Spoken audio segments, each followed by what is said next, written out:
ఏపీలో కూటమి ప్రభుత్వంపై తన ముద్ర పడేలా చూసుకోవాలనేది సీఎం చంద్రబాబు ఆలోచన. ఇది మంచిదే, ఆయన ముద్ర పడాల్సిందే, ఎవరు కాదనరు. ఎందుకంటే బాబు బ్రాండ్ ఉంటే రాష్ట్రానికి పెట్టుబడులు వస్తాయి, అభివృద్ధి పదాలు నడుస్తుంది, విజన్ 2047 వంటి ప్రత్యేక కార్యక్రమాలు కూడా వెలుగు చూస్తాయి. కాబట్టి ఆయన ముద్రను అందరూ కోరుకుంటారు. అయితే ఇక్కడ సమస్య ఏంటంటే బాబు బ్రాండు లేదా తనదైన పాలన సంస్కరణల పేరుతో కొన్ని పథకాలు తీసేసేందుకు ప్రయత్నాలు జరుగుతున్నాయి. ఇది ఇబ్బందికరంగా మారింది. ఏ ప్రభుత్వం వచ్చినా పాలనను ప్రజలకి చేరువ చేసేందుకు ప్రయత్నం చేస్తుంది. కానీ ఒక్కొక్కరికి ఆయా ప్రభుత్వాలు వేసే అడుగులు కొంత వ్యతిరేకతను పెంచుతాయి. ఇలాంటి పరిణామాలు వైసీపీ హయాంలో మనకు స్పష్టంగా కనిపించాయి. ఉదాహరణకు అన్నా క్యాంటీన్ 2019 ఎన్నికలకు ముందు ప్రారంభించిన ప్రజలు బాగా చేరువైంది.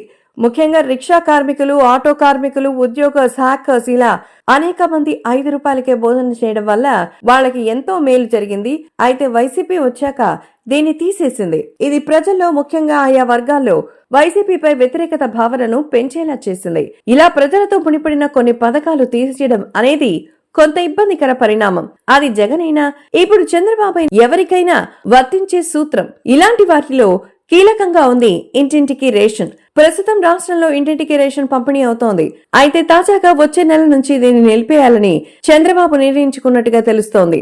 దీనివల్ల నష్టం జరుగుతోందని అంటున్నారు. ఇది ప్రజలకు అందుబాటులోకి వచ్చిన వ్యవస్థ.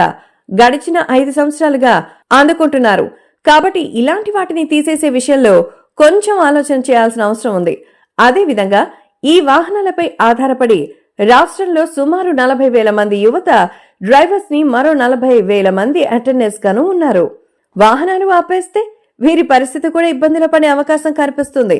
అదేవిధంగా సచివాలయ వ్యవస్థ వైసీపీ తీసుకొచ్చిన కీలక వ్యవస్థ. ఇది ప్రజలకు బాగా చేరువైందనడంలో ఎలాంటి సందేహం లేదు.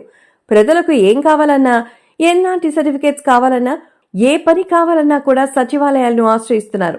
ఇప్పుడు వీటిని ఎత్తేస్తే ప్రజలకు ఇబ్బంది తలెత్తడంతో పాటు అవినీతి పెరుగుతుందన్న వాదన కూడా వినిపిస్తోంది. అందుకే కొన్ని విషయాల్లో ఆచి తూచి వ్యవహరిస్తే మేలనేటువంటి విషయం అందరికీ కూడా వినిపిస్తోంది.